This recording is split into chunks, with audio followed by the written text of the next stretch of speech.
விதி ஒன்றை சந்தித்தேன் முதல் முதல் நேற்று துரை நீங்கள் தீண்டாமல் திரும்புது காற்று நீ என்ற சொல்லும் வரை நீங்காதோ எந்த குறை நான் என்ற நேரம் வரை உண்டாதோ உந்தன் மழை ஓடோடி வாராயோ அன்பே சரிங்க பெரிய மனுஷி, என்கிட்ட வாய் பேசினது போதும். நீங்க மட்டும் தான் வந்தீங்களா இல்ல கூட யாராவது வந்தாங்களா? தேங்க்யூ என்ன பெரிய மனுஷன் சொன்னதுக்கு. உங்களுக்கு எவ்வளவு பெரிய மனசு. எதுக்கு இல்ல என்ன பெரிய மனுஷன் சொல்லிருக்கீங்கல்ல அதனால. ஆமா, நீங்க பெரிய மனுஷி தானே, என்னோட பெரிய மனுஷியால பேசுறீங்க. அப்ப பெரிய பெரிய பேச்செல்லாம் பேசும்போது நீங்க பெரிய மனுஷி தானே. ஆமா அடிக்கடி சொல்லுவாங்க. ஆனா புகழாதீங்க, எனக்கு புகழ்ச்சி பிடிக்காது. சஹானாக்கு எப்போதுமே அடுத்தவங்க புகழ்ந்து அதை ரசிச்சு அதை வந்து இது பண்ணி அது பண்ணி அப்படியே சஹானாக்கு பிடிக்காது. ஓகே சரிம்மா சரி சரி. எங்க யார் கூட வந்த? என்னதான் நீ இவ்வளவு வாய் பேசினாலும் நான் ரொம்ப குட்டி பாப்பால, அதனால என்னை நம்பி தனியால எங்கேயும் விட மாட்டாங்க. அதுவும் எங்க வீட்டு ஒரு ராட்சசி இருக்கா, என்னை நம்பி எங்கேயுமே விட மாட்டா. அதனால எங்க வீட்டு சின்ன ராட்சசி கூட நான் வந்திருக்கேன். சின்ன ராட்சசியா? அது யாரு? ஐயோ இவ சங்கு உதாம விட மாட்டா போலயே. இப்போதைக்கு இவர்கிட்ட போய் பேசுறா. இவரை எப்படி இவளுக்கு தெரியும்? அன்னைக்கு என்ன நான் சூப்பர் மார்க்கெட்ல அத்தை கிட்ட பேசினா, இன்னைக்கு என்ன இவர்கிட்ட பேசுறா? கடவுளே என்ன பண்ணுவேன் நானு? அடியே நீ எவ்வளவு கஷ்டப்பட்டு இந்தியா வந்து நீ யோசிக்காம இப்படி பண்ணிட்டு இருக்கியே. ஐயோ போச்சு. ஓ உங்களுக்கு அந்த மேட்டர் தெரியாதுல்ல, உங்களுக்கு அந்த கதை தெரியாது. நான் அந்த கதை சொல்றேன். இந்த உலகத்துக்கு என்ன கொண்டு வந்தாங்கல்ல, அவங்க தான் பெரிய ராட்சசி. அதாவது என்னோட அம்மா. ஓகேவா? அவங்க தான் பெரிய ராட்சசி. அவங்க கூட பிறந்திருப்பாங்கல்ல, அவங்க தான் சின்ன ராட்சசி. அதாவது என்னோட சித்தி. என்னதான் எங்க அம்மாவை அம்மானு கூப்பிட்டாலும் அவங்க எனக்கு ராட்சசி தானே. அப்ப அவங்க கூட பிறந்தவங்க சின்ன ராட்சசி தானே. அதனால தான் சின்ன ராட்சசின்னு சொன்னேன். நல்ல பேர் வைக்கிறியே. ஆமா வைக்கணும்ல, அப்படி வச்சாதானே எல்லாம் கரெக்ட்டா இருக்கும். சும்மா பேரே இல்லாம யாராவது கூப்பிடுவாங்களா? நல்லா இருக்குமா? ஆமா உங்க பேர் சொல்லவே இல்லையா அன்னைக்கு? உங்க பேர் என்ன? உன்ன நம்பி நான் எப்படி பேர் சொல்றது? இப்போ உங்க அம்மாக்கு நீ பேர் ராட்சசின்னு பேர் வச்சுட்ட, உங்க சித்திக்கு சின்ன ராட்சசின்னு பேர் வச்சுட்ட. இப்போ என் பேர் சொல்லி எனக்கு ஏதாவது குண்டக்க மண்டக்க பேர் வச்சுட்டுனா? அதுவும் லாஜிக்கா தான் இருக்கு. ஆனா நான் அப்பலாம் வைக்க மாட்டேன், கவலைப்படாதீங்க. ஏன்னா நீங்க ரொம்ப பெரியவர்ல, அதனால உங்களுக்கு அப்பலாம் பேர் வைக்க மாட்டேன். ஆனா நான் ஒரே ஒரு பேர் மட்டும் வச்சுக்கிறேன். உங்க பேர் வெள்ளமுடி தாத்தா. பத்தியா, நீங்க பேர் சொல்றதுக்கு முன்னாடி எனக்கு வெள்ள முடிக்காதா நீ பேர் வச்சுட்ட. அந்த எங்க தான் தெரியுமா? நீங்க எங்க? உங்களை பார்த்தா அப்படி ஒண்ணும் தெரியலையே. பொய் சொல்லாதீங்க. உங்களோட வயசை பார்த்தா என்னோட ஏஜ்ல உங்களுக்கு ஒரு பேத்தி இருந்திருக்கணும். சிரிச்சு சிரிச்சு பேசுறாளே, என்னது பஞ்சாயத்து இழுத்து விட்டுருவாளா? ஐயோ இப்போ இவளை எப்படி நான் கூப்பிடுவேன்? கடவுளே ஏன் சோகமாயிட்டீங்க? என்னாச்சு? இல்லடா, சொன்னல என் வயசுல ஒரு பேத்தி இருந்திருப்பாங்கன்னு. அதான். அப்போ உங்களுக்கு என் வயசுல பேத்தி இருக்காங்களா? இருந்திருந்தா கண்டிப்பா உன் வயசு வந்திருக்கும். அச்சச்சோ, அப்ப என்ன காணாம போயிட்டாங்களா? காணாம போயிருந்தா கூட எங்கேயாவது என் பேத்தி இருக்கான்ற சந்தோஷத்துல நான் இருந்திருப்பேன். அதையும் தாண்டி கடவுள் என் பேத்தி எடுத்துக்கிட்டாரு. அச்சச்சோ, சாமி கிட்ட போயிட்டாங்களா? ஆமாடா, ஒருவேளை இருந்திருந்தா உன்ன மாதிரி தான் சுட்டித்தனமா என்கிட்ட பேசிட்டு விளையாடிட்டு ஒரு மாதிரி இருந்திருப்பா. ஆனா அவ இல்லாதது ரொம்ப பெரிய இழப்பு தான். சரி சரி கவலைப்படாதீங்க. என்ன சரி, அவங்க இல்லனா நீங்க என்ன பேத்தியா நினைச்சுக்கோங்க. ஒண்ணும் பிரச்சனை கிடையாது. என்ன நான் அந்த பிள்ளை மாதிரி உங்களுக்கு வாய் பேசின உடனே நான் அதெல்லாம் சூப்பராவே பேசுவேன். நல்ல வாய் பேச என்ன உங்களுக்கு பிடிக்கலையா? சொல்லுங்க பாப்போம். ஏன் அம்மா உன்னை யாருக்காவது பிடிக்காதுன்னு சொல்லுவாங்களா? பேசின ஒரு வார்த்தையிலே மொத்தமா ஆளை கவுத்துற நீ. இதுக்கெல்லாம் ஃபீல் பண்ணிக்கிட்டு நான் ஒரு பேத்தியா இருக்கேன். சீக்கிரமா உங்க பையன் இன்னொரு பேத்தியை பெத்து கொடுக்க சொல்லுங்க. சீக்கிரமா வந்துரும். தொடச்ச பேத்திக்கே இங்க வழி தெரியாம ரெண்டு பேரும் அடிச்சு மழு கட்டிட்டு உருண்டுட்டு தனித்தனியா பிரிஞ்சு கிடக்குறாங்க. இதுல இவங்க ரெண்டு பேரும் இன்னொரு தடவை சேர்ந்து வாழ்ந்து எனக்கு இன்னொரு பேத்தியை பெத்து கொடுத்துருவாங்க. எப்பா அது என்னைக்கு நடக்க? என்ன யோசிக்கிறீங்க டீப்பா? சரி நீங்க கவலைப்படாதீங்க. நான் உங்களுக்கு பேத்தி தான். என்ன ஆனா உங்களை தாத்தான்னு என்னால கூப்பிட முடியாது. நான் வெள்ளமடி தாத்தா கூப்பிடுவேன். பரவாயில்லையா? தாராளமா கூப்பிடு, யாரு வேணும்னு சொன்னா? உங்க ஸ்மைல் கியூட்டா இருக்கு தெரியுமா? உன்னோட ஸ்மைல் தான் கியூட்டா இருக்கு. சொல்லுவாங்க.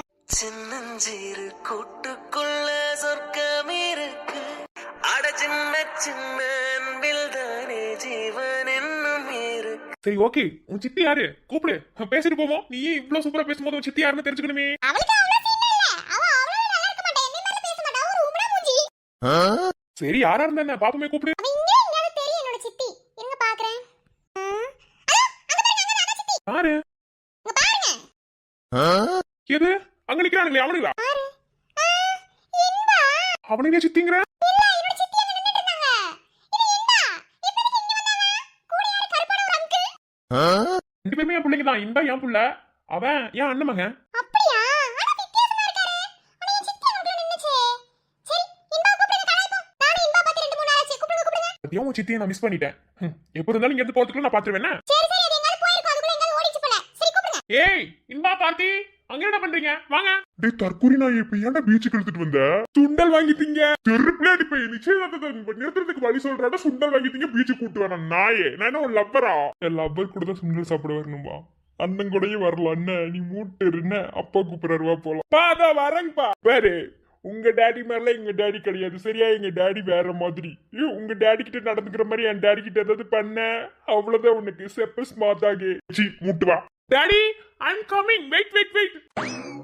ஏய் என்ன அன்னைக்கு போன்ல பேசணும்னே எங்க அப்பா ஃப்ரெண்ட் புடிச்சிட்ட அப்படித்தானே?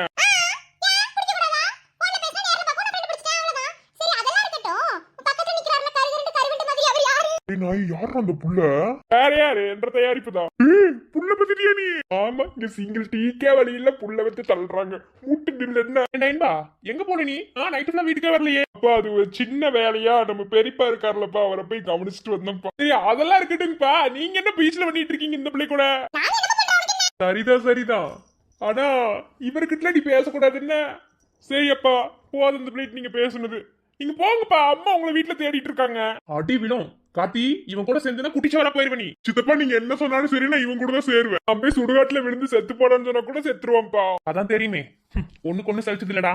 சரி அப்பா வீட்டுக்கு கிளம்புறேன். பார்த்து இருந்துட்டு வாங்க என்ன? சரிப்பா பார்த்து பத்திரமா போயிட்டு வாங்க. ஏய் பாலு உங்க சித்தியை நான் பாக்கல என்ன? அப்பா எதுக்குப்பா அந்த பிள்ளையோட சித்தி நீங்க பாக்கணும்? அப்பா சரியில்லப்பா. டேய் ஆளு பாரு. ஆமா உங்க அம்மா பாக்க விட்டு வருவேல பாப்பா. உங்க அம்மா போய் சொல்லி போறாரு. சும்மா பேசிட்டு இருக்கேன். அப்ப சொல்லிட வேண்டியதான். ஏன் சித்தப்பா இவனுக்குலாம் பயப்படுறீங்க? இவன் பெரிய ஆளா சித்தப்பா? ஏய் இவனை பத்தி உனக்கு தெரியாது. நல்லா நான் பாத்துக்கிறேன்னு சொல்லி கடைசியில புகைச்சு விட்டுட்டு போயிருவான். ஏய் நீ கையெடு. உன் மேல எனக்கு நம்பிக்கை இல்ல. சொந்த தம்பி சந்தேகப்பட்டுட்ட. இன்னில இருந்து உனக்கு எனக்கு பேச்சுவார்த்தை இருக்குன்னு சொல்ல வந்தா. அறிவிட்ட முண்டா. தேங்க்யூ. அதெல்லாம் நான் சொல்ல மாட்டேன். சரிங்களா நீங்க போயிட்டு வாங்க. சரி பாலு நான் வரேன் என்ன? இன்னொரு நாள் மீட் பண்ணலாம். ஒரு நாள் கண்டிப்பா நீ வீட்டுக்கு வரணும். பாய். சப்பா முருகா எப்படியோ ஓடி வந்துட்டு நல்ல வேலை அவர் என்ன பார்க்கல. பார்த்திருந்தாரு அவ்வளவுதான். அப்படி என்ன சொல்லி என்ன சொன்னான்னு தெரியல. பார்த்திருந்தா கண்டிப்பா அவ என்ன சித்தின்னு கூப்பிட்டு வந்திருப்பா. எல்லாம் உண்மையா அவருக்கு தெரிஞ்சிருக்கும். ஐயோ கவனமா இருக்கணும் ஷர்மி. என்ன அப்படி பார்த்துட்டு இருக்க? இல்ல நான் வந்ததுக்கு கேக்குறவர் யாருன்னு அண்ணா நீ சொல்ல மாட்டீங்கற? மடியில உட்கார வச்சிருக்க. ஏன் மடியில உட்கார கூடாதா? அவன் என்னோட தம்பி. அதனால உட்கார்ந்துருக்கேன் மடியில. தம்பிங்கறீங்க ஆனா கொஞ்சம் கூட ஒத்து போகலையே. எதுக்கு சிரிக்கிற? என்னமோ தெரியல. உன் கூட எங்க போனாலும் நான் தான் அசிங்கப்பட்டு அவமானப்பட்டு நிக்கிறப்பல எனக்கு தெரியுது. ஏன்டா கருப்பா பிறந்து என் உயிரை வாங்குற நாயே? ஏய் இதுக்கு நான் காரணம் கிடையாது. என்ன சரி உங்க அப்பா தான் காரணம்னு. செருப்புல அடிப்ப நாயே. சரி விடு. பாரு பாப்பா இவன் என்னோட தம்பி. என்ன நான் அவனோட அண்ணன். நாங்க ரெண்டு பேரும் இப்படிதான். அப்படியா? ஆனா நீங்க ஏன் அவனோட மடியில உட்கார்ந்திருக்கீங்க? இறங்கி கீழ உட்கார மாட்டீங்க? முட்டிக்கு கீழ உட்காராதா? உனக்கு உட்கார்ற இடத்துல கட்டி அதனால கீழே உட்கார மாட்டேன். மடியில உட்கார்ந்தா அது கரெக்டா இருக்குமா?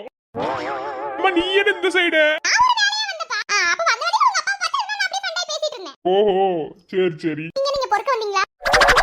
இல்ல நான் பொறுக்க வரல. இவன் தான் பொறுக்க வந்தவன் கூட சேர்ந்து கெண்டி விட வந்தேன். தெரியும் எல்லாம் இப்படி தான் வந்திருப்பீங்க. ஏண்டா இந்த பிள்ளை பேசுறத பார்த்தா சத்தியான மாதிரியே இல்ல. இதை இந்த பிள்ளை பார்த்த நாள்ல இருந்து மனசுக்குள்ள நினைச்சிட்டு தர்றேன். ஆனா சத்தியன் கூட ஃப்ரெண்ட் பிடிச்சிச்சு தெரியுமா? ஆமாடா. சரி ஓகே. இப்போ நீங்க என்ன பண்றீங்க கருப்பு அங்கிள்? கருப்பு அங்கிள்னு சொல்லாத. நான் குட் பாய். ஓகே பேட் பாய் உங்க சொல்லவே இல்லையே. சரி விடுங்க. நீங்க இன்பா மடியில இருந்து கீழ இறங்குங்க. எனக்கு ஒரே பொசிஷன் ஹவுஸா இருக்கு. அறா என் தம்பி மணி விட்டு நான் எதுக்கு இறங்கணும்? அதெல்லாம் முடியாது. என்ன வாய் பொளந்துட்டு இருக்க? எனக்கு ஒரு மாதிரி பொசிஷன் ஹவுஸா இருக்கு. அவரை இறங்க சொல்ல. உனக்கே பொசிசிவ் ஆகுது. எனக்கு புரியல. அவன் அண்ணன் மடியில உட்காந்துட்டு போட்டுமே. அதெல்லாம் எனக்கு தெரியாது. நீ இறங்க சொல்லலனா நானும் மடியில ஏறி உட்காருவேன். என்னடா இது என் மடி? என்ன பட்டாக்க வாங்கி விட்டுறடா. உட்காரு நீ உட்காரு. நீ என் மடியில உட்காருது அவ்வளவு சுகமா இருக்கா?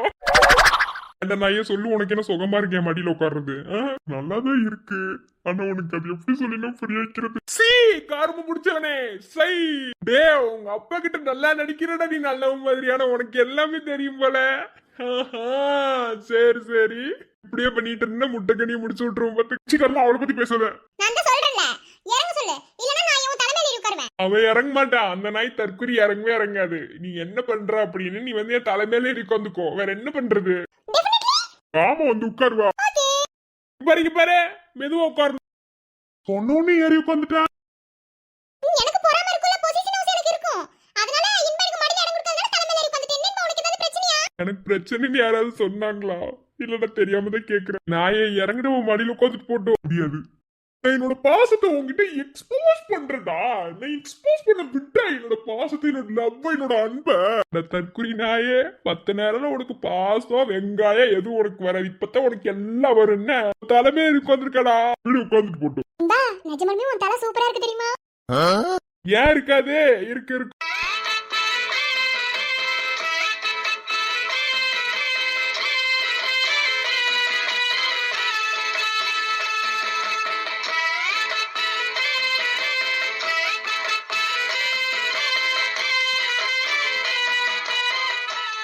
நல்லா இருக்கா அவன் தலை? சூப்பரா இருக்கு. நீங்க வேணா உட்கார்ந்துக்கிறீங்களா? நான் மடியில உட்கார்ந்துக்கிறேன். ரெண்டு பேரும் மாத்தி மாத்தி உட்கார்ந்து விளையாடலாம். ஏய், என்ன நினைச்சிட்டு இருக்கீங்க ரெண்டு பேரும்? என் தலையை பத்திர குறி கொடுப்பாரு தெரியுதா? நல்லா இருக்கு. என்ஜாய் பண்ணலாம். நீ ஏன் பண்ண மாட்ட? பண்ணுவ. ஐயோ, இவ பண்ற வேலை இருக்கே. இனிமே இவளை எங்கேயுமே கூட்டிட்டு வர கூடாது. ஷர்மிளா, மாமா, நல்லா இருக்கியா? நல்லா இருக்கேன் மாமா. இது ஏமா பயப்படுற? அதெல்லாம் ஒன்றும் வேண்டாம், பயப்படலாம் வேணாம். என்ன ஆக்சுவலாக நீ காலேஜில் சேர்ந்த அன்னைக்கு உன்னை பார்த்து நான் பேசிட்டு இருக்கணும். ஆனால் எனக்கு பேச டைம் இல்லாதோட நான் மறந்துட்டேன். பட் இப்போ எதார்த்தமும் நீங்கள் நான் பார்த்தேன், அதனால தான் பேசுகிறேன். நீ ஒன்றும் பயப்பட தேவையில்ல. என் மருமக எல்லாத்தையும் என்கிட்ட சொல்லிட்டு தான் உன்னை ஏன் காலேஜில் ஜாயின் பண்ணான். என் மருமக இங்கே இருக்கிறது எனக்கு நல்லாவே தெரியும். அது எப்படி எங்கள் ஹாஸ்பிட்டலில் வேலை செய்கிறவள் எனக்கு தெரியாமல் இருக்குமா? இல்ல மாமா, அது சரி, நீ கவலைப்படாத. என்ன நல்லபடியாக படிச்சு முடி. சீக்கிரமா மெடிக்கல் ஃபீல்டில் நீ முடிச்சதுக்கப்புறம் நம்ம ஹாஸ்பிட்டலில் நீ இன்டர்ன்ஷிப் வரலாம். சரிங்க மாமா. என் சின்ன பையன் டாக்டருக்கு தான் படிச்சுட்டு இருக்கான். நம்ம காலேஜில் தான் படிச்சுட்டு இருக்கான். அவனுக்கும் எஸ்ஏ ஹாஸ்பிட்டலில் தான் இன்டர்ன்ஷிப் போட போகிறோம். நீயும் அவன் கூட சேர்ந்து ஒர்க் பண்ணுற மாதிரி இருக்கும். சரிங்க மாமா. குடும்பத்துக்குள்ள பிரச்சனை இருக்குதான். அதுக்காக ஒருத்தருக்கு ஒருத்தர் மனசு விட்டு பேசாமலாம் இல்லை. எல்லாரும் பேசினா எல்லா பிரச்சனையும் சரியாகும். இப்போ உன் அக்கா என் பையன் மேலே கோச்சிட்டு இருக்கிற மாதிரி சீக்கிரமா சரியாகும்னு நம்புவோம். சரிங்க மாமா. மனசு சரியில்லைன்னு தான் பீச் பக்கம் வந்தேன். பட் ஒன்று பார்த்தது எனக்கு ஹாப்பி. ஒரு அப்பாவாக இருந்து சொல்கிறேன். நான் சொல்கிறத உன் அக்காவுக்கு புரிய வைக்க முடியுமான்னு மட்டும் பாரு. என்ன சத்தியம் ஏதோ தப்பு பண்ணியிருக்கானே எனக்கு புரியுதுமா. ஆனால் அது என்ன தப்புன்னு கரெக்டாக எங்களாலே கண்டுபிடிக்க முடியல. ஆனால் நாங்களாம் நினைக்கிறோம் அபி தப்பாக புரிஞ்சுட்டு பேசுகிறாளோன்னு. பட் அவள் பக்கம் நியாயம் இருக்கும். ஏன்னா நியாயப்படாமல் என் மருமகளுக்கு கோவம் வராது, எனக்கு அது தெரியும். ஆனால் எதுவாக இருந்தாலும் கொஞ்சம் யோசிச்சு முடிவெடுக்க சொல்லுமா. அப்போ நீ சின்ன பொண்ணாக இருந்த, அப்போ உனக்கு விவரம் தெரியல. பட் நீயுமே இப்போ ஓரளவுக்கு மெச்சூர்டாக வளர்ந்துட்டலம்மா. ஸோ அக்காவுக்கு நீ கொஞ்சம் புரிய வைமா. இப்போவும் எங்கள் வீட்டு மருமக அபிதான். அவளை தான் நாங்கள் மனசுக்குள்ளே நினச்சிட்டு இருக்கோம். ஆனால் அவள் அப்படி நினைக்கலாமா? ஓகே, எல்லாம் சரியாகுன்ற நம்பிக்கையில் இருக்கும். ஆனால் எந்த இடத்துலையும் என் மருமகளை நான் விட்டு கொடுக்க மாட்டேன். ஏன்னா இன்னைக்கு எஸ்ஏ ஹாஸ்பிட்டலில் கைவிட்டு போக வேண்டிய சுச்சுவேஷனில் இருந்தும் என் மருமக தான் என் கையில் மீட்டு கொடுத்தான். ஆனால் எங்களுக்கு சொத்தை மீட்டு தர வேண்டிய மருமக வேண்டாம். சொந்த பந்தத்தை நீடிச்சு தரக்கூடிய மருமக இருந்தால் போதும். உங்கள் அக்கா கிட்ட எடுத்து பேசுமா. சரிங்க மாமா. அப்புறம் ஸ்டடீஸ்ல எப்படிமா போகுது? அப்புறம் ஸ்காலர்ஷிப் அப்ளை பண்ணிட்டியா? இல்ல மாமா, ஸ்காலர்ஷிப் நான் வாங்கல. அக்கா லோன் வாங்கியிருக்கா, எஜுகேஷனல் லோன் வாங்கி கொடுத்துருக்கா. ஸோ அதில் தான் படிச்சுட்டு இருக்கேன். ஸ்காலர்ஷிப் வேணான்னு சொல்லி அவள் தான் எழுதி கொடுக்க சொன்னா. ஃபஸ்ட்டே காசு கட்டாமல் படிக்கட்டும்னு சொன்னேன், வேணான்னு சொன்னான். அதனால நானும் சரின்னு. சரி ஓகேம்மா, இருக்கட்டும். அதுக்காக ஸ்காலர்ஷிப் எதுக்கு நீ வேணான்னு சொல்கிற? அது கண்டிப்பாக வேணும்ல படிக்கிற பசங்களுக்கு. என்னதான் எஜுகேஷனல் லோன் வாங்கி நீ படித்தாலும் ஸ்காலர்ஷிப்பில் வர அமௌண்ட் மாதிரி இருக்காதுல்ல. ஸோ சொல்லி பேசு, ஓகே? சரிங்க மாமா. கரெக்டுமா?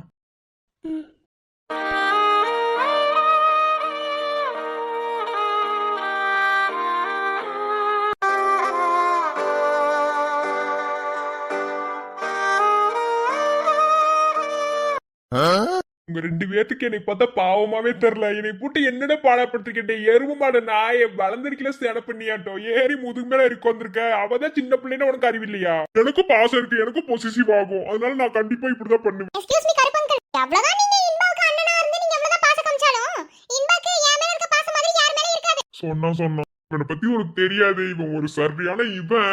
சொன்னா புரிஞ்சுக்கோ. ஆமா, இவனுக்கு தான் எல்லாம் தெரியும். டே நாயே, நீங்க மேல உட்காந்துருக்க 1 நிமிஷம் ஆகாது நடுக்கடல தள்ளி விட்டு உன்னைய சாவடிக்கிறதுக்கு. என்ன உங்க அப்பா பண்ண வேலைக்குள்ள உன்னைய தாண்ட சாவடிக்கணும். அதே மாதிரி என் தம்பி மேல எனக்கு பாசம். நானும் அவ்வளவு சீக்கிரத்துல இவனை யாருக்கும் விட்டு தர மாட்டேன். ஆமா, என் தம்பியில கருமோ இவனுக்கு பாசத்தை கொண்டாடுறதுக்கு நேரங்கள் இல்லையே. 2 பேரும் எருவோட மட்டும் ஏறி வந்திருக்கீங்க. நான் ஒன்னும் ஜிம்பாடிலாம் கிடையாது. என்ன நான் சோறுங்கிறத என்னோட உடம்பு கூட பத்தி தொலையாது. இறங்கி தொலைங்க. இன்பா பாசம் இருக்கு, உங்களுக்கு வெயிட்லாம் தெரியாது என்ன? ஆமா ஆமா. இன்பா இப்போ என்ன பண்ற அப்படினா இங்க 2 பேத்தை தூக்கி அப்படியே ஒரு ரவுண்ட் சுத்தணும் இந்த தீவை. எப்படி முதல்ல ஒரு ஸ்டெப் எடுத்து வைக்கிறேன்னு பாக்குறேன். அப்புறம் நீ இந்த தீவை ஒரு சுத்தலாம். அதெல்லாம் சுத்துவான். என் தம்பி என்ன நினைச்சிட்டு இருக்க? அந்த ஹனுமான் எப்படி சீதைக்காக சஞ்சீவி மலையை கொண்டு வந்து கொடுத்தாங்களோ அதே மாதிரி என் தம்பியும் எனக்காக இந்த தீவை சுத்துவான். என்னடா நக்குவான்.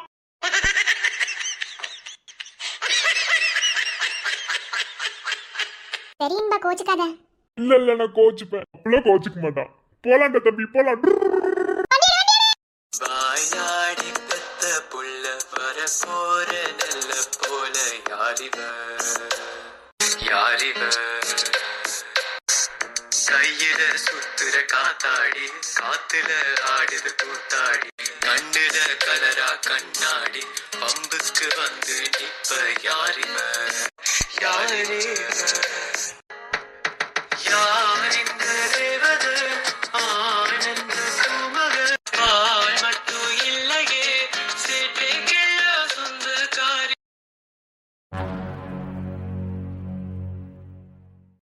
என்ன இல்ல நடந்த இன்சிடென்ட் எல்லாம் யோசிச்சு பார்த்துட்டு இருக்கியோ? என்ன இன்சிடென்ட் நடந்துச்சு? நான் என்னத்தை யோசிச்சு பார்க்கணும்? இல்ல நீ எங்க அம்மாட்ட பேசுனதெல்லாம் நார்மலா பேசுற மாதிரி தெரியலையே. ஏன் யாரா இருந்தாலும் ஒரு அம்மா கிட்ட இப்படிதான் பேசுவாங்க. ஏன் அது யாரோட அம்மாவா இருந்தா என்ன? சரி ஓகே இருக்கட்டும். இப்ப நான் உனக்கு ட்ரீட்மெண்ட் பாக்குறேன்னு சொல்லி சொன்னேன்ல, அது என்ன ட்ரீட்மெண்ட் என்ன ஏதுன்னு எதுவுமே கேட்காம நீ பாட்டுல மொட்டையா உட்காந்துருக்க. அதை பத்தி நீ கேட்க மாட்டியா? ஆமா, இப்ப நடந்த பதட்டத்துல நான் அதை கேட்க மறந்துட்டேன். சரி அதெல்லாம் இருக்கட்டும். எனக்கு தலை பாரமா இருந்துச்சு. பட் இப்போ எனக்கு அப்படியே மைண்ட் ரிலாக்ஸா இருக்கு. என்ன ட்ரீட்மெண்ட் பண்ணீங்க? பரவாயில்ல இப்பயாச்சும் கேட்டியே.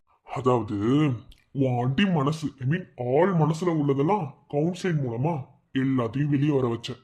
அதுக்கு தான் அந்த ட்ரீட்மெண்ட் பண்ணது. அதனாலதான் இப்ப அப்படியே உன் மனசு அப்படியே ஸ்மூத்தா பட்டர்ஃபிளைஸ் பறக்கிற மாதிரி ஒரு ஃபீலா இருக்கும். டேய் பல்ல காட்டாத, தேவையில்லாத வேலை பார்த்துட்டு இருக்க. யார் கேட்டு ஃபர்ஸ்ட் எனக்கு கவுன்சிலிங் கொடுத்தீங்க? எனக்கே தெரியாம எனக்கு கவுன்சிலிங் கொடுத்துருக்கீங்களா? வேற உன்னை பத்தி எப்படிதான் தெரிஞ்சுக்கிறது? வேற உங்ககிட்ட எப்படிதான் கேட்கறது? நீ எல்லாம் தானா கேட்டு உண்மை சொல்ற கேட்டகரியா என்ன? சொல்லு பாப்பா, நீ அந்த மாதிரி கேரக்டரா? அதனாலதான் உங்ககிட்ட வாக்குமூலம் வாங்கினேன். இதுல ஒன்றும் தப்பு இல்லையே. ஆன பின்ன ஹாஸ்பிட்டலுக்கு பிரச்சனை இல்ல உன்னால எனக்கு பிரச்சனைன்னு ஏதாவது ஒரு ப்ராப்ளம் வந்தா இந்த வாக்குமூலத்தை அப்படியே போலீஸ்ல கொடுத்து உன்னை உள்ள தள்ளிட மாட்டேன். டேய் வேணாம். என்ன மரியாதையா நான் என்ன பேசினேன் அப்படின்னு சொல்லி எனக்கு சொல்லு. எப்படி ரெக்கார்ட் பண்ணிருப்பீங்களே அதை என்கிட்ட காட்டு. பாரு, நான் ரெக்கார்ட் பண்ணல, நீ என்ன சொன்ன சொல்லல, அதெல்லாம் ஒரு பக்கம் இருக்கட்டும். அதுல நீ ஒரு விஷயம் சொன்ன, அந்த பாயிண்ட்டுக்கு வருவோமா? இங்க பாரு சத்யன், என் வாயில இருந்து நான் என்ன சொன்னங்கிற ப்ரூஃப் எனக்கு வேணும். மரியாதையா அந்த ரெக்கார்ட் என்கிட்ட கொடு. அவ்வளவுதான். உனக்கு இல்லன்னு வச்சுக்கோ, அவ்வளவுதான். நீ பாரு உதயா, உனக்கு அந்த ரெக்கார்ட் ப்ரூஃப் தர்றதுக்கு நான் தாராளமா ரெடியா தான் இருக்கேன். ஆனா அந்த கவுன்சிலிங்ல நீ உன்னை பத்தின விஷயங்கள் மட்டும் தான் பேசின. அதனால நீ பயப்படலாம் தேவையில்ல. நீ பயப்படுற அளவுக்கு அதுல ஒண்ணு நீ பெருசாலாம் பேசல. நான் உன்னை போலீஸ்ல மாட்டி விட்டுருவேன்னு சொன்னதெல்லாம் சும்மா உன்னை வெறுப்பேற்றி உன்னை கிண்டல் பண்றதுக்காக நான் சொன்னது. மத்தபடி நான் வேற எதுவும் சொல்லல. சோ அப்படி நீ வேற ஏதாவது சொன்னியா சொல்லலையா நீ தெரிஞ்சுக்கணும் அப்படின்னா நீ விட்ட ஸ்டோரியோட கண்டினியூட்டி வேணும்ல. அப்படின்னாதான் படத்தை முழுசா கம்ப்ளீட் பண்ண முடியும். ஏய் வேணாம். ஆமா, ஒரு படம் எடுக்கணும்னு முடிவு பண்ணிட்டோம். படத்தோட ஸ்டார்டிங் வணக்கம் போடுறதுல இருந்து எண்டிங் நன்றி சொல்ற வரைக்கும் ஃபுல்ஃபில்லா வேணும்ல கதை. அப்படின்னா படம் ரொம்ப நாளைக்கு ஓடும். சோ ஸ்டோரி ஃபுல்ஃபில்லா இருந்தா தானே லைனும் புரியும். இல்லைன்னா யாருக்கு என்ன புரியும்? பாதியோட இப்போ உங்கள்கிட்ட ஒரு கதையை சொல்ற ஒரு படத்தோட கதைய அதோட மீதி பாதி உனக்கு தெரியாம மண்டை பிச்சுக்குள்ள. இப்போ அதே மாதிரிதான் பாதி கதையை நீ சொல்லிட்ட. பாரு, என் ஸ்டோரிக்கு நான் தான் ஸ்டார்டிங்கு, நான் தான் எண்டிங். புரியுதா? இல்லையப்பா, ஸ்டார்டிங் பாயிண்ட் உன்கிட்டயும் எண்டிங் பாயிண்ட் வேற யார்கிட்டயே இருக்குன்ற மாதிரி தானே எனக்கு தோணுது. புரியல, புரிய வச்சிருவோம். எனக்கு தெரிஞ்சு இப்ப நீ போய் பாரதி கிட்ட என்ன சொல்ற அப்படின்னா, ஒரு பர்சனல் ஒர்க்கா நான் வெளியே போறேன்னு நீ சொல்ற. அவங்க என்ன பண்ணுவாங்க? போகாதன்னு தடுப்பாங்க. பட் நான் போய் தான் தீர்வேன்னு நீ அவங்க கிட்ட சொல்ற. ஆனா நீ போக கூடாது. எப்படி போக கூடாது? அப்புறம் இங்க பாரு, நீ கோளாறு குடிச்சவன் சரியா? உன் கேரக்டர் என்னன்னு யாருனாலுமே கண்டுபிடிக்க முடியாது உன் பொண்டாட்டியை தவிர. உன் மண்டையில 10 வயசு சொல்றதுக்கு அப்புறம் தான் நீ உண்மையை சொன்ன. ஆனா பாரதி எப்படி கிடையாது. வார்த்தையால பேசினாலே அவங்க உண்மையை சொல்லிடுவாங்க. என்ன பாரதியோட கேரக்டர் ரொம்ப சாஃப்ட் இல்லையா? சோ இந்த கதைப்படி ஸ்டார்டிங் பாயிண்ட் உன்கிட்ட ஆரம்பிச்சிருக்கு. பட் எண்டிங் பாயிண்ட் அவங்க சொல்ற மீதி கதையில தான் இருக்கு. என்ன யோசிக்கிற? என்ன மட்டும் சொல்ற? என் பொண்ணை பத்தி பேசுற, என் பொண்டாட்டி பத்தி பேசுற, என் குடும்பத்தை பத்தி பேசுற, நல்ல மாதிரி நடிக்கிற. இப்படிப்பட்ட நல்ல உதயாவுக்கு ஒரு குழந்தை இருந்துச்சாமே, கேள்விப்பட்ட கவுன்சிலிங்ல.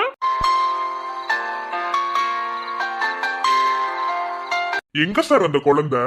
பிறந்திருந்தா இங்கெல்லாம் அப்பான்னு கூப்பிட்டு இருந்திருக்குமே. உன் நெஞ்சில எட்டி உதச்சிருக்கோம். ஏன்டா அப்படி பண்றேன்னு உன் சட்டையை பிடிச்சி கேள்வி கேட்டு இருந்திருக்கோம். இந்த மாதிரி எல்லாமே பண்ணி இருந்திருக்குமே. சோ எங்க போச்சு உன் குழந்தை? என் குழந்தைய பத்தி பேசுறல்ல? ஆமா, என் குழந்தை இல்லதான். என் குழந்தை இல்ல, இறந்துருச்சு. ஆனா உன் குழந்தை எங்க? அது அது உன் குழந்தை காணாம போயிடுச்சு. கரெக்டா? ஆனா அது எப்படி காணாம போச்சு? அது அவ ஏதோ அபார்ட் ஆயிடுச்சுன்னு சொன்னா. அபார்ட் ஆயிடுச்சா இல்ல அபார்ட் பண்ணிட்டாங்களா இல்ல அபார்ட்ட வேற யாராவது பண்ணாங்களா? சோ அப்படிங்கறத நம்ம பாரதி கிட்ட பேசும்போது தான் தெரியும். தெரிஞ்சுக்கலாமா? இப்போ பாரதி கிட்ட என் பொண்டாட்டி பேசுவா. சோ இப்ப அபி போய் பேச போறான். ஓகேவா? அபி பேசும்போது பாரதி உண்மையை சொல்லணும் அப்படின்னா நீ இங்க இருக்கக்கூடாது மீன்ஸ் இப்ப நீங்க இல்லைங்கிற சுச்சுவேஷனை உருவாக்கணும். அத பாரதிய நம்ப வைக்கணும். சோ நீ கிளம்பு, போய் பாரதிட்ட சொல்லிட்டு கிளம்பு.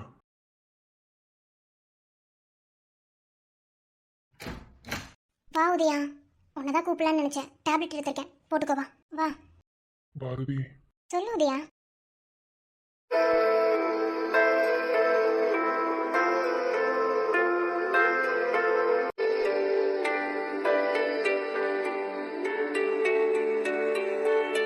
ஏய் என்ன, ஏன் வயிற்ற தொட்டு பாக்குற? அதுக்குள்ளலாம் குழந்தை வரல. குழந்தை வந்தா கண்டிப்பா நான் உங்ககிட்ட தான் ஃபர்ஸ்ட் சொல்லுவேன். என்ன குழந்தைலாம் இல்ல, ஓகேவா? இல்ல பாரதி, எனக்கு ஒரு சில விஷயங்கள்லாம் புரியல. நான் உன்னை ஏதாவது கஷ்டப்படுத்திட்டேனா? ஆமா, கஷ்டப்படுத்தினதா. என்னை விட்டு பிரிஞ்சிருந்தல்ல, அது எனக்கு கஷ்டம் தானே. இல்ல பாரதி, உன்னை வேற ஏதாவது கஷ்டப்படுத்திட்டேனா? இல்லடா, என்ன கஷ்டப்படுத்தின? சரி ஓகே பாரதி, எனக்கு ஒரு பர்சனல் ஒர்க் இருக்கு. நான் போயிட்டு ஒரு 1/2 hourல வந்துடுறேன். நீ கொஞ்சம் பார்த்து பத்திரமா இரு, ஓகேவா? எங்க போற?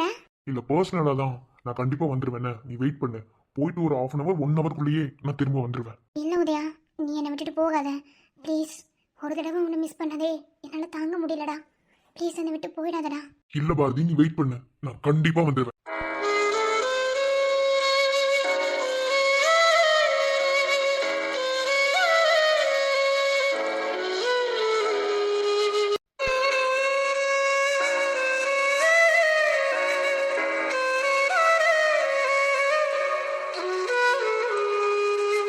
எங்க போற உதயா?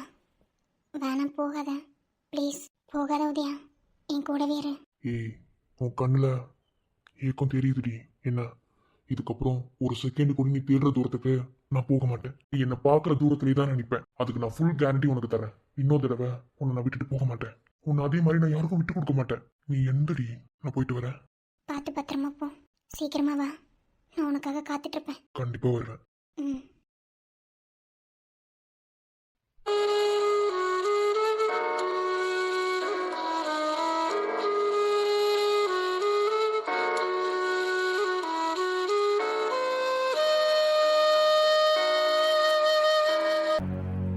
வாங்க டாக்டர், என்ன பண்றீங்க?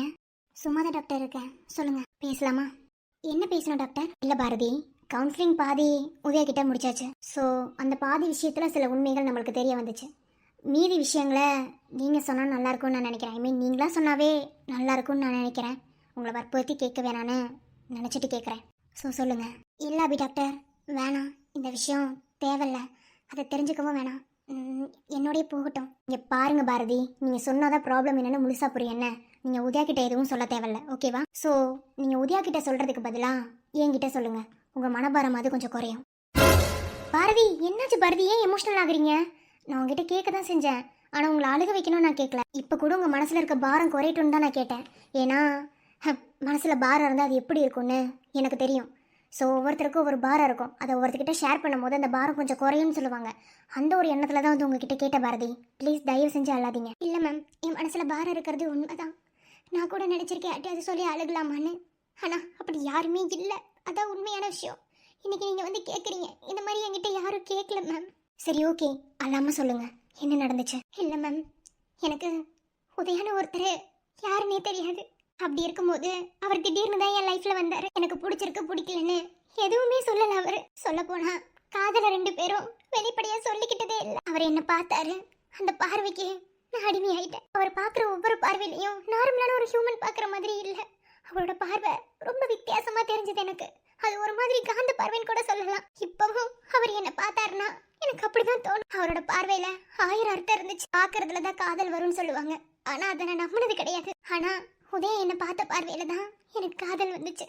அது ஒரு வித்தியாசமான ஃபீலிங் மேம். அது எப்படி எக்ஸ்பிளைன் பண்றதுன்னு கூட எனக்கு தெரியல. அவர் பார்த்த அந்த பார்வையில நான் என்னையவே அவருக்கு கொடுத்துட்டேன். அப்படி நான் என்னை கொடுத்த போதுதான் நாங்க 2 பேரும் சொல்லாமலே சொல்லிக்கிட்ட அந்த காதலுக்குள்ளதான் ஒரு குழந்தை வந்துச்சு. அந்த குழந்தை வந்துருச்சுன்னு நான் போய் அவர்கிட்ட சொல்லும் போது அவர் எதுவுமே பேசாம வான்னு கூட்டிட்டு போய் தான் எனக்கு தாலி கட்டினாரு. அந்த இடத்துல அவர் என்னை ஏமாத்துற மாதிரி இருந்திருந்தா ஏதாவது சொல்லி அந்த குழந்தைய அவரே அபார்ஷன் பண்ண சொல்லியிருப்பாரு. ஆனா அவர் எதுவுமே பண்ண சொல்லல. அவர் வட்டில என்னை கூட்டிட்டு போய் தாலி கட்டிட்டாரு.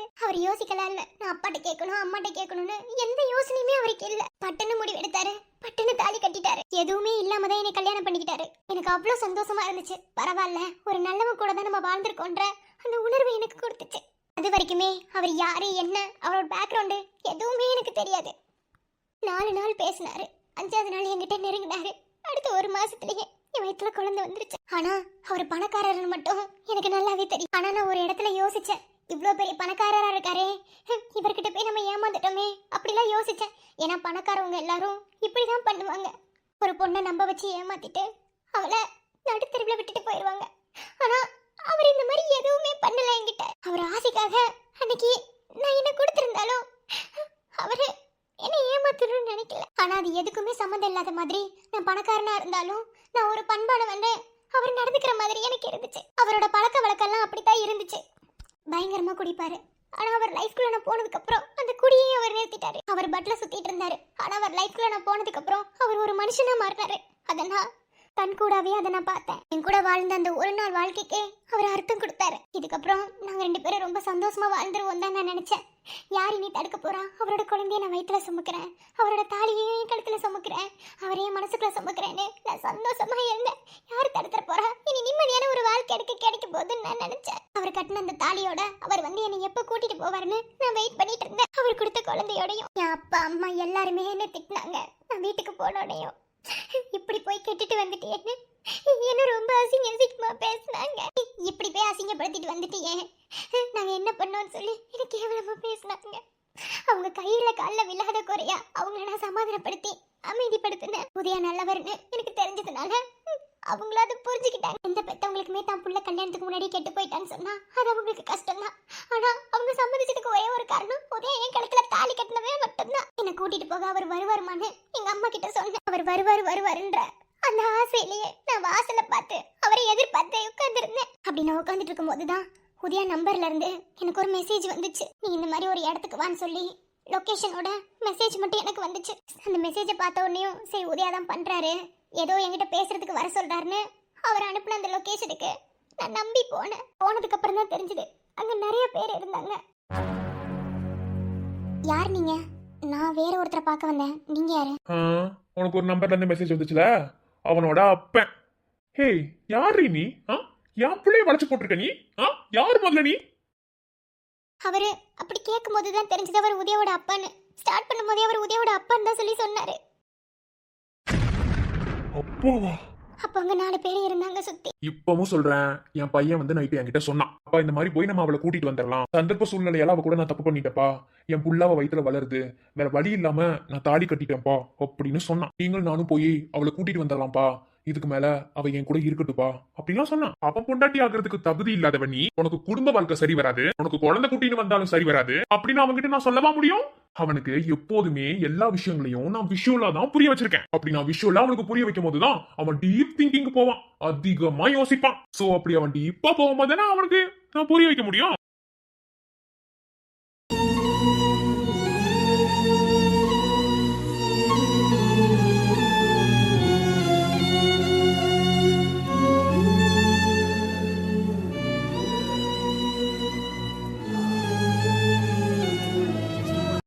அவனுக்கு பயத்தை காமிச்சாலும் நான் விஷுவலா தான் காமிச்சிருக்கேன், பாசத்தை காமிச்சாலும் விஷுவலா தான் காமிச்சிருக்கேன். சோ அதனால நீ வேணான்னு சொல்றத மட்டும் நான் வார்த்தையால சொன்னா அவன் கேட்கவா போறான்? சோ அவனுக்கு ஒரு விஷுவல் கிரியேட் பண்ணதானே அவன் கேட்பான், அவன் நம்புவான். இது வரைக்கும் விஷுவலா காமிச்சு அவனுக்கு என்னென்னத்தெல்லாம் நான் ப்ரூவ் பண்ணணும். இப்போ உன் விஷயத்துலயும் அவனுக்கு ஒரு விஷுவல் தான் காமிக்க போறேன். நீங்க சொல்றது எனக்கு புரியல. புரிய வச்சிருவோம். டேய் வாங்கடா, வந்து இவ கைய பிடிங்க. என்ன விடுங்க. என்ன பண்ண போறீங்க? என்ன விடுங்க. டேய் அவளை ஆட்டிங்கடா. விட்டுருங்க.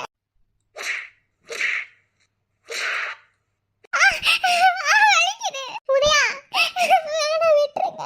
உதயா உதயா உதயா என்ன காப்பாத்து. உதயா உதயா உதயான்னு அவ்வளோ கத்துனேன். ஆனா உதயா வந்துருவான் தான் நினைச்சேன் என்ன காப்பாத்த. ஆனா அவன் வரல. நான் ரொம்ப எதிர்பார்த்தேன், என் உதயா வந்து என்ன காப்பாத்துவான்னு நினைச்சேன். ஆனா உதயா வரல. அவன் நம்பிக்கையோட போய் சொன்ன ஒரு விஷயம், அவங்க அப்பா அவனை ஏமாத்திட்டாரு. அவன் அப்பா அப்பான்னு அவ்வளவு உயிரையே வச்சிருக்க அவங்க அப்பா மேல அவன் என்கிட்ட பேசுற முக்காவாசி இது அப்பா அப்பா அப்பான்னு மட்டும்தான் பேசுவான். அப்படிப்பட்ட அப்பா மேல இவ்வளவு பாசம் வச்சிருக்கேன்.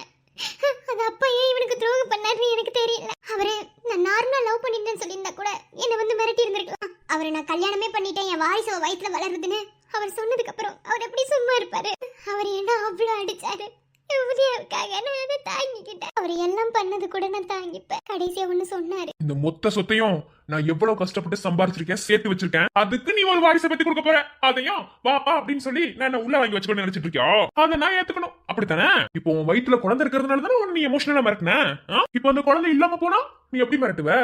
சோ அந்த குழந்தை இல்லாம பண்ணிடலாமா? அந்த குழந்தைய நான் இல்லாம பண்ணா என் சொத்துக்கு யாருனாலையும் வாரிசு கொடுக்க முடியாது என்ன. அதனால இப்ப அந்த குழந்தைய நான் கொல்ல போறேன்.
அது எப்படி விட முடியும்? இவ்வளவு பெரிய இடத்துக்கு நீ வர்றதுக்கு முன்னாடி யோசிச்சிருக்கணும். அவன் கூட நீ எல்லாம் பண்றதுக்கு முன்னாடி யோசிச்சிருக்கணும்.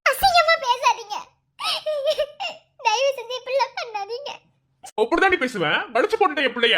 நீ வளைச்சு போட்டதுனாலதான் இன்னைக்கு உன் வயித்துல ஒண்ணு இருக்கு என்ன. வேற எப்படி பேசணும்னு நீ நினைக்கிற? சோ அதனால அப்படிலாம் உன்னை சும்மா விட முடியாது என்ன. இப்ப சொல்லுவேன் விட்டுருங்க விட்டுருங்க விட்டுருங்கன்னு. நாளைக்கு வருவடி இல்ல என் புள்ளைய உன்னை தேடி வருவான். அதுக்கு இந்த வாரிசு இருக்க கூடாது. இந்த புள்ள உனக்கு வேணாம். நானே அவனை எதுக்கு வளர்க்கறேன்னு எனக்கு தான் தெரியும். இப்ப அவன் ஒரு பிள்ளைய வளர்க்க போறானா? அதை பார்த்துட்டு நான் சும்மா இருக்கணுமா? அப்படின்னு அவர் சொன்னாரு. அப்பதான் எனக்கு தெரிஞ்சது உதயாவை ஏதோ ஒரு ரீசனுக்காக தான் அவர் வளர்க்கறாருன்னு.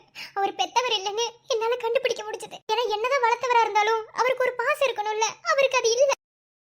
நான் கெஞ்சினேன், ரொம்ப கெஞ்சினேன். இதை விட்டுருங்க, என் குழந்தைய விட்டுருங்க. எனக்கு உதயா வேணும், நான் அவர்கிட்ட வர மாட்டேன். எனக்கு இந்த குழந்தை வேணும்னு நான் எவ்வளவோ கெஞ்சினேன்.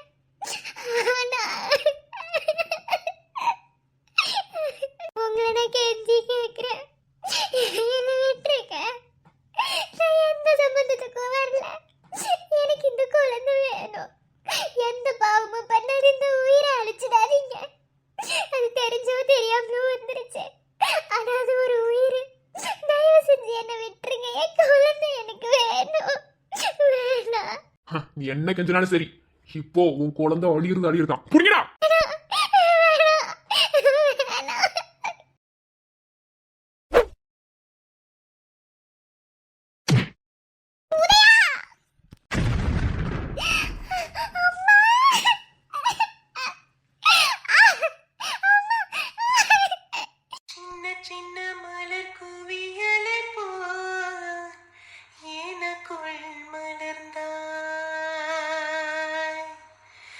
என்ன என்ன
என்ன பொறுத்தவரை தப்பான முறையில வரல. ஆனா அது ஒரு உயிர் தானே. அத போய் கொன்னுட்டாங்க. குழந்தை கலைஞ்சிருச்சுன்னு அவங்க கன்ஃபார்ம் பண்ணிட்டாங்க. அதுக்கப்புறம் நான் எந்திரிச்சு ஓட ட்ரை பண்ணேன். ஒரு காரை கொண்டு வந்து என்ன ஆக்சிடென்ட் பண்ணாங்க. சுய நினைவு இல்லாம போயிட்டேன். நான் செத்துட்டேனே நினைச்சேன். நான் உயிரோட இருந்திருக்க மாட்டேன் அப்படின்னு நான் நினைச்சேன். ஏதோ ஒரு காட்டுக்குள்ள யாருக்கும் தெரியாம அங்கேதான் படுத்திருந்திருக்கேன் ஒரு நாள் ஃபுல்லா. நான் அந்த சைடு போய் கீழே விழுந்ததும் நான் இறந்துட்டேன்னு அவங்க நினைச்சிட்டாங்க. ஆனா நான் இறந்து போல, நான் உயிரோட தான் இருந்தேன். என்னால முடியாம மயக்க தெளிஞ்சு நகர்ந்து போய் என் போன் ஒரு ஓரமா விழுந்து கிடந்துச்சு. அந்த போன்ல இருந்து எங்க அப்பா அம்மாக்கு கால் பண்ணி சொன்னேன். என் அப்பாவும் அம்மாவும் ரொம்ப அழுதாங்க. எங்களுக்கு இருக்கிறன்னு ஒரு பிள்ளை நீ இப்படி ஆயிட்டேன்னு சொல்லி அழுதாங்க. வேணான்னு சொன்னா நீ கேட்டியான்னு தலையில அடிச்சுக்கிட்டாங்க. என்ன ஹாஸ்பிட்டலுக்கு கூட்டி போய் அட்மிட் பண்ணாங்க. அப்ப டாக்டர் சொன்னாங்க உங்க பொண்ணுக்கு 2 காலுமே செயல் இருந்து போச்சு. அவங்க வயிற்றுல இருந்த குழந்தை அபாஷன் ஆயிடுச்சுன்னு சொன்னாங்க. என்னால அதை தாங்கிக்கவே முடியல.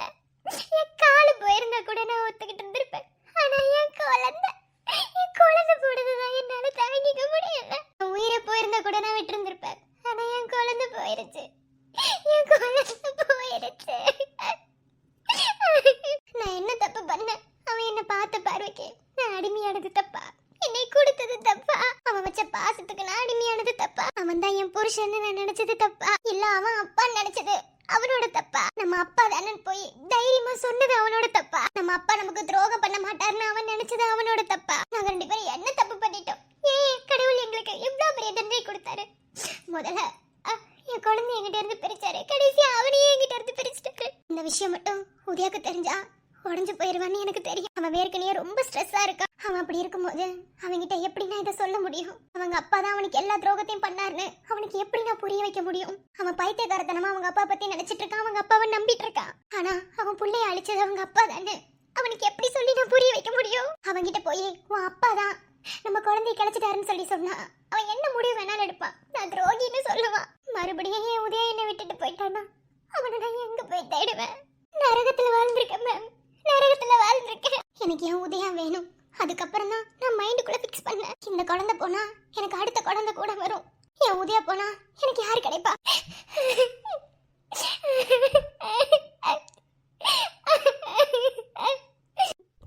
நான் வரேன் பாரதி.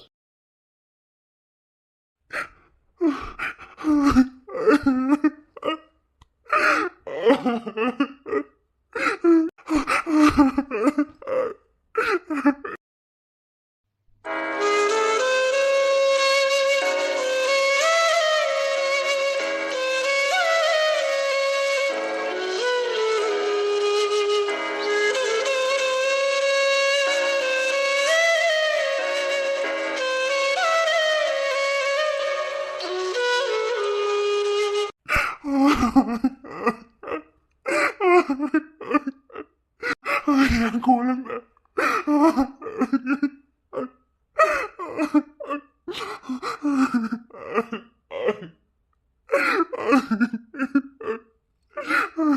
உதயா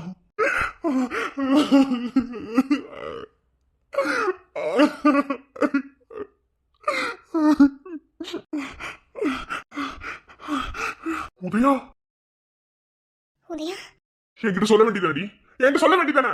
ஒன்னு நம்ப வேற யாரடி நம்ப போறேன்? நீ எப்படி உதயா இங்க வந்த? நீ எப்ப இங்க வந்த? வெளியே போறேன்னு சொல்லிட்டு போன. நான் எல்லாத்தையும் கேட்டுட்டேன். என்ன உண்மையை சொல்லு, நான் மறுபடியும் கேட்கிறேன். என் அப்பா தான் நம்ம குழந்தைய கிடைச்சாரா? சொல்லு. நம்ம குழந்தை மேல சத்தியமா அவர் தான் அப்படி பண்ண. அவர் என்ன அடிக்கும் போது அந்த வலி எப்படி இருந்துச்சு தெரியுமா? இப்ப நினைச்சா கூட உயிரோடவே இருக்க கூடாதுன்ற அளவுக்கு இருந்துச்சு.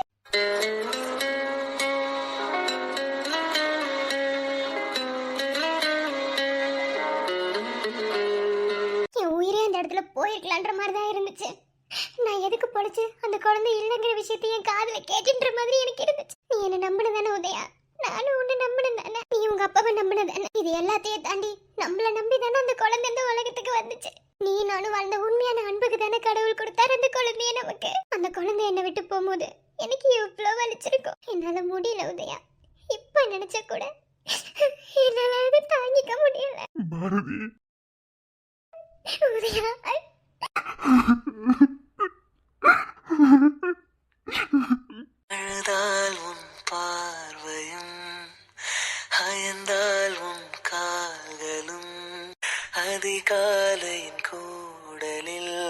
சோகம் தீர்க்கும் போதுமா நிழல் தேடிடும் ஆண்மையும் நிஜம் தேடிடும் பெண்மையும் ஒரு போர்வையில் வாழும் இன்பம் தெய்வம் தந்த சொந்தமா உனக்கென மட்டும் வாழும் இதயமடி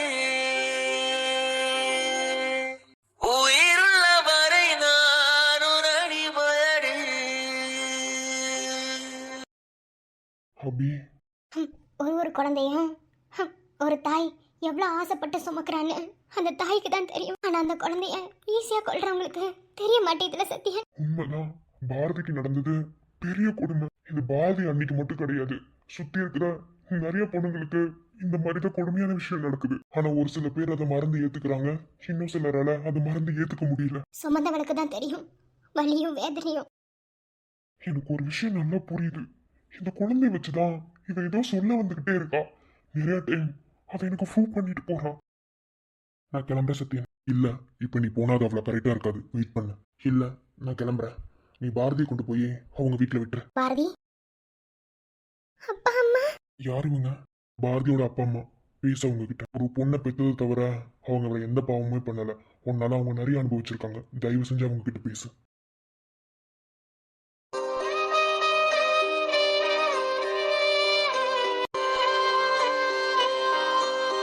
என்ன மன்னிச்சிருங்க. உங்க பொண்ணை ஏமாத்தணும்னு நான் மனசளவுல கூட நினைக்கல. ஆனா தெரிஞ்சோ தெரியாமலோ உங்க பொண்ணு இவ்வளவு கஷ்டப்படுறதுக்கு நான் காரணமாக்கிட்டேன். அவ என் பொண்டாட்டின்னு நினைக்கும் போது, அவ பட்ட கஷ்டத்தை நினைக்கும் போது எனக்கு அவ்வளவு கஷ்டமா இருக்கு. ஒரு அப்பா அம்மாவா உங்க பொண்ணை நீங்க இப்படி ஒரு சூழ்நிலையில அவளை பார்க்கும்போது உங்களுக்கு எவ்வளவு கஷ்டமா இருந்திருக்கும். அதுவும் அவ சாதாரணமான பொண்ணு கிடையாது, ஒரு டான்சர், கிளாசிக்கல் டான்சர். ஆடி ஓடிட்டு தெரிஞ்சிட்டு இருந்தா. அவளை இப்ப ஒரே இடத்துல மடக்கி நான் உட்கார வச்சுட்டேன். அவ இப்ப இருக்கிற வலிக்கும் அவ இழந்த எல்லாத்துக்கும் நான் கண்டிப்பா பதிலடி கொடுப்பேன். நான் கொடுக்குற பதிலடி யாரும் எதிர்பார்க்காத அளவுக்கு இருக்கும். அது என் அப்பாவா இருந்தாலும் சரி, நான் கண்டிப்பா பதிலடி கொடுப்பேன். என்னை நம்புங்க. இவ்வளவு நாளா உங்க பொண்ணை தவிக்க விட்டதுக்கு நான் மனசார உங்ககிட்ட மன்னிப்பு கேட்கிறேன். என்னை மன்னிச்சிடுங்க அத்தை மாமா.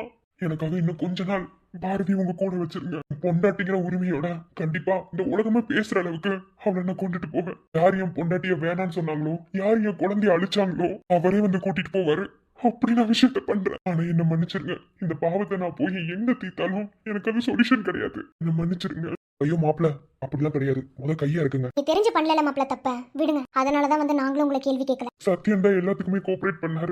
ஏன் பாரதியோட காலை சரி பண்றதுக்கு கூட நான் ட்ரீட்மெண்ட் பாக்குறேன்னு சொல்லியிருக்காரு. ஆமா, பாரதியை ரெக்கவர் பண்ணிடலாம். திரும்பவும் பாரதியை நடக்க வைக்கிறதுக்கு எல்லா ப்ரொசீஜருமே ஸ்டார்ட் பண்ணியாச்சு. அவங்க நடக்கிறதுக்கான பாசிபிலிட்டி 90% இருக்கு. உண்மையா இருக்கா சத்யன்? இருக்கு, பாசிபிலிட்டி நிறையவே இருக்கு. என்னால முடிஞ்சதை நான் கண்டிப்பா ட்ரை பண்றேன். இதுக்கு முன்னாடியே நான் 2-3 டெஸ்ட் எல்லாம் எடுத்து அவங்களுக்கு பாசிபிலிட்டி இருக்கா இல்லையாங்கிறத நான் கெஸ் பண்ணிட்டேன். சொல்ல போனா இது உங்ககிட்டே சொல்லாம நான் பண்ணிடலாம் தான் நினைச்சேன். அது உனக்காக கிடையாது, பாரதி மேல நான் வச்சிருக்க மரியாதைக்காகவும் நம்பிக்கைக்காகவும். ஒரு பொண்ணு தன்னம்பிக்கையா ஓடணும் அப்படின்னா அவளுக்கு காலுங்கிறது ரொம்ப ரொம்ப முக்கியம். அதனால நான் பண்ணணும்னு நினைச்சேன். எல்லாருமே ஒரு கால்குலேஷனோட தான் இருந்திருக்கீங்க. நான் தான் எங்க இருந்து வந்தேன்னே தெரியல. எல்லாரையும் நான் ஆட்டி படைச்சிட்டேன். ஸோ இதுக்கப்புறம் நானே இதுக்கான அத்தனை சொல்யூஷனே தேடி போறேன். அத்தை, நீங்க பாரதியை கூட்டிட்டு போங்க அத்தை.